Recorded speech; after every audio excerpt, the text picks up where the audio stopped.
Clean surface above deck rail system from bulkhead to tailgate with alcohol pad on both sides. Then peel small segment of protective backing from D weather seal. Starting at rear of truck, align top of weather seal with top of box rail and adhere seal until bulkhead gap.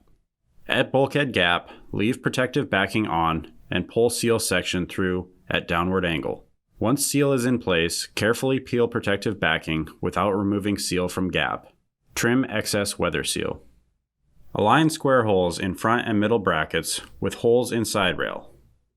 Secure with bolts, flat washers, lock washers, and nuts. Then finger tighten. Align square slotted hole in rear bracket with hole in side rail and secure with bolt, flat washer, lock washer, and nut.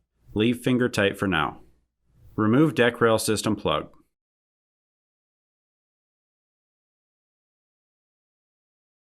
Use socket with ratchet to remove 6mm bolt near tailgate and save for later. Next, slide brackets with carriage bolts into channel of deck rail system for front and middle brackets. Reinsert deck rail system plug. Then set side rail guide on top of box rail with carriage bolts aligned with front and middle brackets. Push side rail forward until rail touches front of box. Ensure side rail is level and secure front and middle brackets with serrated nuts. Then secure rear bracket to box with previously removed 6mm bolt. Now tighten bolt at rear bracket. Torque lower nuts on carriage bolts to 10 foot-pounds.